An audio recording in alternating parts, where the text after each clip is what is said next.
Okay, today we're going to talk about capacity, and this right here, getting stronger, starts with attitude. This is something that my training partner wrote on this whiteboard, and then he put a finisher, just an exercise that would go at the end of each of our workouts. And this one was a weighted mile on the assault runner. So I'm not sure if you can see that. Weighted mile on the assault runner. Last week, both of my daughters had RSV. I had RSV, and my wife had RSV. And it was a scary time. Our youngest had to be taken to the hospital one of the nights and stayed there over the weekend. She was taken in an ambulance from the first hospital that we went to a pediatric intensive care unit. And it was a bit of a scary time for us. She ended up stabilizing. They were able to get her the oxygen that she needed and everything that was necessary to get her to recover and back to full strength. And she's doing well. She's not sleeping, and that's another story. But my training partner and I didn't have the chance to work out that week because he's got a baby at home, and I didn't want to get him sick to take that home and risk that. So we staggered our workouts. So I would work out either early or late, and he would work out the opposite. And so I came into the gym on a Monday, and I found that this had been written. Man, someone's trying to get hold of me. This had been written and put on top of the fridge. And I saw that Attitude Builder this week, weighted vest mile on the assault runner. Now, I was coming out of RSV, and RSV is a respiratory thing, right? So lungs, and I had been dealing with that sickness for a while. It was business as usual for me. I had worked normally that week and had worked out normally that week. And so it was just a bit of an annoyance, and hadn't recovered as well. But I saw that, and there was that first, moment in time where I'm like, I don't know about that one. Maybe I'll get the workout in, but a weighted mile right after RSV, I don't know if that's a smart thing or an advisable thing. And so let me put this thing on silent. And there was that kind of deliberation for 10 seconds, and I said, you know what, I'm going to go for it. I don't remember the last time I've run a mile, let alone run a mile with a weighted vest on. And so what I did was I grabbed this sucker over here, and this has, I think they're 10-pound plates, and threw this on and got on the runner behind me and started going. At first, it was a little bit of a saunter, not even a jog. I was just trying to keep my body moving and see how this would feel, and it felt heavy. It felt really heavy. And I got a quarter mile into it, I picked up the pace a little bit, and ended up finishing that mile. And I got off the treadmill just gassed, just absolutely gassed, but really satisfied that I was able to accomplish that. And I didn't think that I could do that as fast as I did. And Kimball had written his time on here. I don't know if you can see that. His first time was 9:01. And that first mile, I ran in 9:18. And I thought that was pretty good. A 9:18 mile with a 25-pound weighted vest seemed pretty decent to me. So that was Monday. Wednesday, I come into the gym, and I see an 8:34 mile time on there from Kimball. And I thought, 8:34 is blazing, considering the weight, right?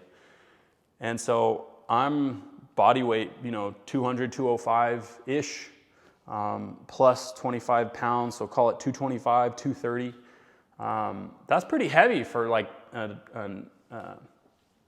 max effort mile. So I saw that 8:34, and I'm like, I don't know about that one, but I'm going to go for it. I'm going to get after it.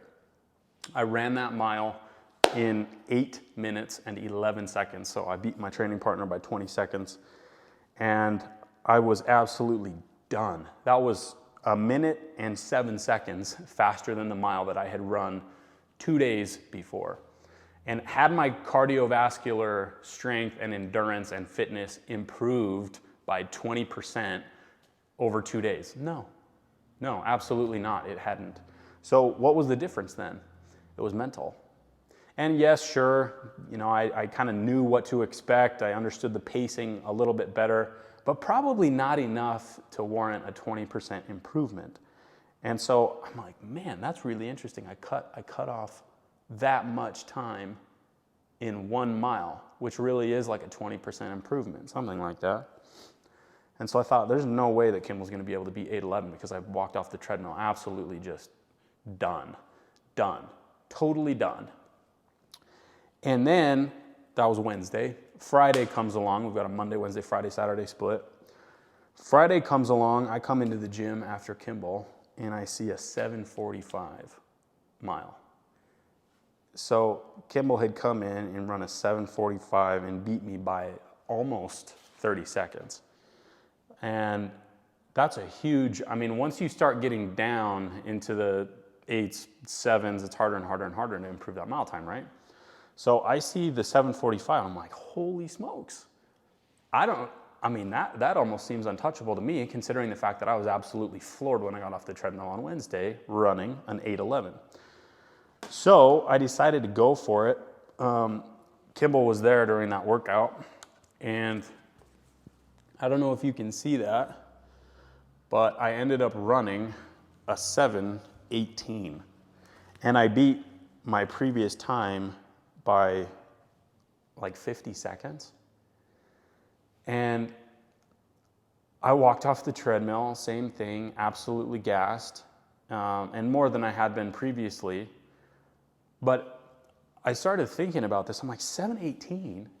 If you would have asked me on Monday if I could run a 7:18 mile with no weight vest, I probably would have said no.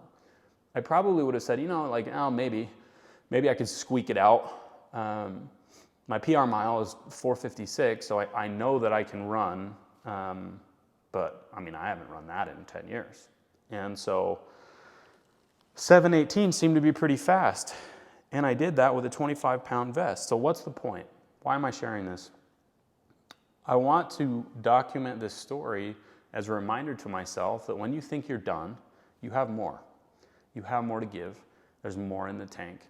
In almost, I would venture to guess 99 out of 100 times, there's a little bit more in the tank. And sometimes there's a lot more. So I cut my mile time down 2 full minutes over 5 days. Is that a product of an improvement in fitness? No, that's not how this works, not that fast. So what accounts for the change? Mindset. I went to a different place in here to finish out that Friday mile. I thought that I could barely finish the first mile on Monday, and I cut my time by 2 minutes by the time we got to Friday. So life is stressful right now. I've had 2 babies with RSV. My wife has been sick with migraines and RSV. We haven't been sleeping as much as we would like. We haven't been sleeping much at all. My wife even less than me. And so we've been really pounded over the last couple weeks. But we have got up every day, put our boots on, and done the things that we need to do that are in the domain of our control, that we have responsibility for. And we have dug deep to be able to get everything done that we can reasonably do. That's, again, in the domain of our control. And so there have been times where it has felt like, you know what, let's let off the gas a little bit. We can leave this thing undone, or let's just take a break for a while. Let's not do that mile. And there are times where those types of decisions are appropriate and where the trade-offs are appropriate, but that's where it gets messy and that's where it gets gray and really interesting. Because you can defensively choose to forego something that's going to be hard. It would have been very defensible for me to say, you know what, I have RSV and I have 3 sick people in my home, and it's not even wise from a physical standpoint to run this mile, and maybe it wasn't. That would have been totally reasonable. but you can build your pain tolerance and you can build the ability to endure. And that's what these types of workouts are all about. It's a physical manifestation of mental toughness, and you can work on that. And so I'm very grateful to Kimball, my training partner, for putting this on there, because I never would have chosen to do it myself. But to give myself a little bit of credit, I did see the challenge in front of me. I stepped up to the plate, I swung the bat, and I did fairly well. So even if I didn't improve that mile time, it still would have been worthwhile, because you're building. You're building the physical toughness, and you're building the mental toughness, which is arguably more important. It's important that we choose to do hard things. It's important that we choose, that we face them voluntarily, pick up the load, put it on our back, and walk uphill. It's important that we choose to carry worthwhile burdens. That's what I believe life is all about. And so the last 2 weeks for me have been instrumental in understanding at a deeper level the importance of agency and choosing to engage in things that are difficult, that are going to push you, that are worthwhile and meaningful. So with that, that's all. Pick up worthwhile burdens and walk uphill. Peace.